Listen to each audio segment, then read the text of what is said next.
Hello mga boss. Ang gagawin naman natin ngayon ay isang flat TV. Ang brand nito, ayan, Hanabishi. At ang model naman nito, ayan, AIDS LED-32 AIDS DDGR. So, yan yung kanyang model. Ngayon mga boss, ang issue naman nitong TV na to, with backlight, no display. So, yun bala ang problema nitong TV. So, try natin mga boss para makita nyo, ayan. Papansinin nyo, umilaw na tong kanyang indicator, kulay red. Ngayon, power on natin. Ayan mga boss, kung napansin nyo, itong kanyang indicator na kulay blue. Ngayon, hintay lang natin umilaw itong kanyang backlight. Ayan. Ipapansin ninyo, umilaw itong kanyang backlight. Ayan mga boss. So, buhay naman itong kanyang backlight. Ayan. Papansin ninyo, habang tinatapik natin itong kanyang panel, umilaw itong kanyang panel. So, sa mga ganitong issue, madalas ang nagiging problema dyan, yung panel or LCD. So, yan yung ayusin natin ngayon. Pero bago yan, sa mga bago pa lang dito sa ating channel, huwag sanang kalimutan mag-subscribe.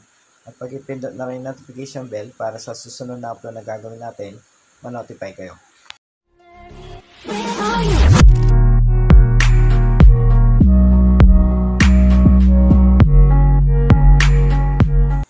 Ayan mga boss, kung titignan nyo, bale nabuksan ko na itong TV.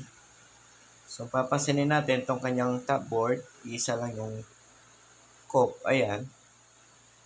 Tapos, ito naman yung kanyang mainboard. Kasama na dito yung kanyang power supply. Base sa nakikita ko mga boss, parang may nakikita akong bloated na capacitor. Kung titignan nyo, ayan. Parang sabog.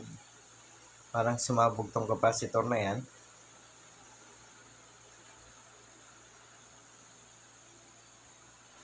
Ayan mga boss, kung papansinin nyo itong capacitor na yan, ayan, dito sa taas, bloated. Dito naman sa ibaba, parang sumabog. So, dahil bloated yan mga boss, kailangan na muna natin palitan yan. Although, wala dyan yung problema nitong TV. Sa mga ganitong issue, madalas sa LCD. Pero, kailangan din natin palitan yan. Baka magkaroon pa yan ng cost dito sa mainboard para magkaroon ng problema itong kanyang mainboard. So, sa mga beginners dyan, once na meron kayo nakitang bloated na capacitor or sumabog, matik, kailangan na natin palitan yan. Although wala dyan yung problema nitong TV mga boss, kailangan pa rin natin palitan yan. So, bago tayo mag-check dito sa kanyang top board, bali ito yung kanyang top board. So, papalitan na muna natin tong capacitor na yan mga boss. So, tanggalin ko lang muna.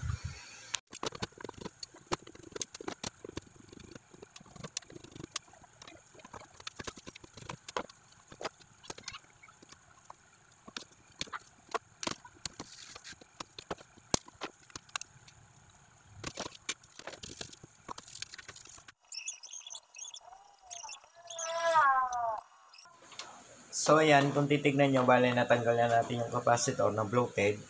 Ayan. So, papasinin natin tong capacitor na to.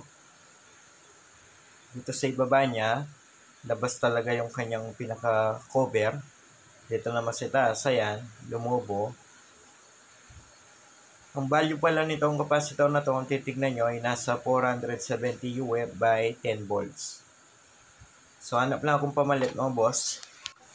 So, ayan, kung titignan nyo, bale, meron na akong nanap na capacitor. Ayan, same value, 470 UF by 16 volts. So, 16 volts yung ilalagay natin ngayon, no, boss?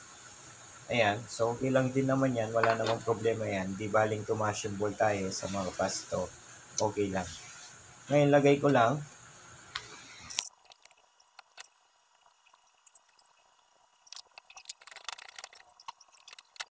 Ngayon mga boss, after natin mapalitan yung capacitor na bloated or sumabog, so screw ko lang tong mainboard. Tapos after natin may screw yung mainboard, itatry natin yon tong TV. Tapos tignan natin mga boss, baka sakaling lumabas yung display nito, malay natin mga boss, baka yan lang pala yung naging problema, yung capacitor na bloated na yan. So ipipix ko lang muna tong kanyang board para matry na muna natin yon tong TV.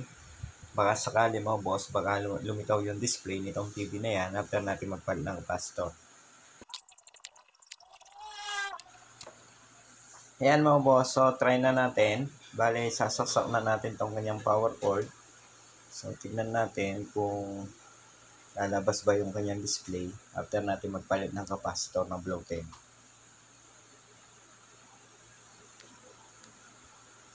Ayan mga boss, kung papasinin nyo, nakauna tong kanyang standby. Ngayon, ayan, tignan natin kung meron bang display. Ayun. So, wala pa rin mga boss. No display pa rin. Kahit na pinalitan na natin yung bloated na capacitor. Pero hindi naman natin talagang expect na magkakaroon ng display yan. Sa mga ganitong issue, madalas kasi nasa panel. So, kailangan din natin kasi palitan yung capacitor na yun mga boss. Baka bumigay yung motherboard kung hindi natin papalitan yung capacitor ng bloated na yan.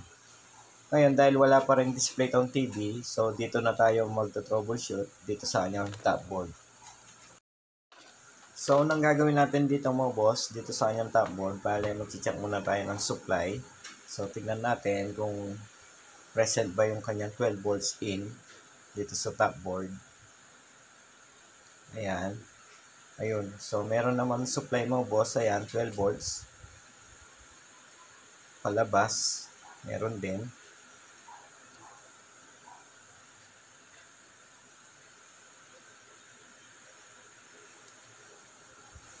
So, nakita natin mga boss, meron naman tayong nasukat na 12 volts dito sa kanyang fuse. Papasok dito sa top board. So, present naman yung 12 volts. Ngayon, magsusukala ako ng mga voltahe. So, tignan ko lang yung kanyang VCC. Tignan ko lang kung meron ba yung supply. 3.3. Ayun. So, meron naman.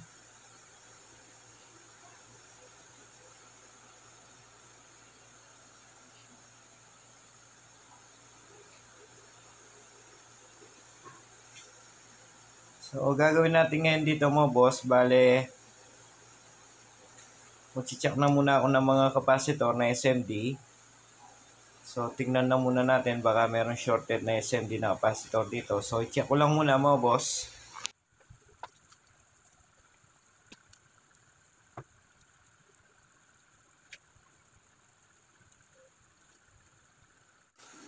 Yun mga boss, so base sa pag-test ko dito sa mga SMD capacitor dito sa top board, wala naman ako nakita shorted.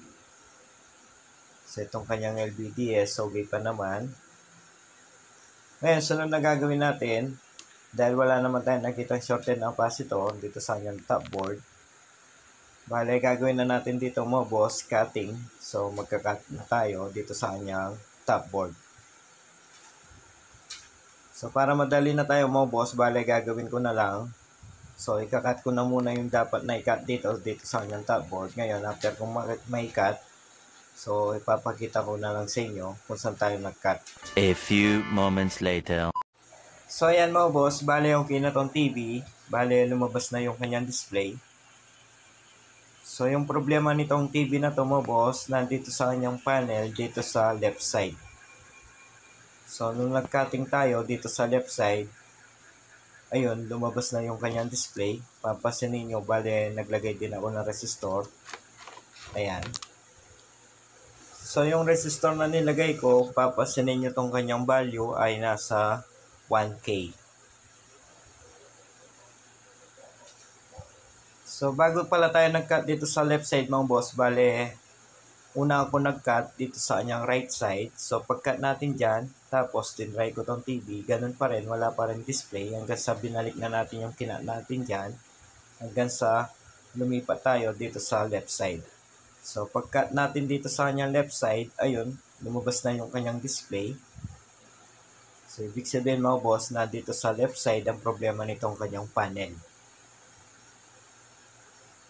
So, bago natin i-try na i-on tong TV para makita nyo na okay na talaga tong TV mga boss, isi-zoom ko lang yung mga pinutol ko para makita nyo sa mga beginners dyan. Ayan.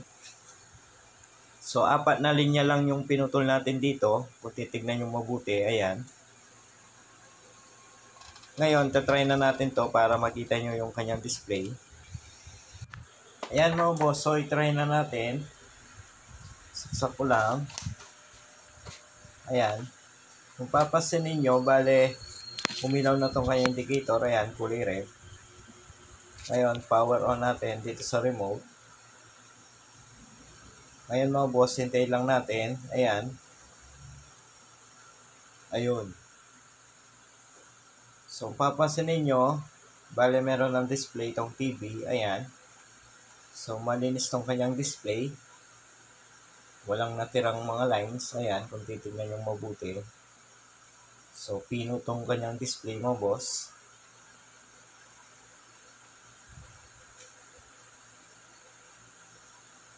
Ayan.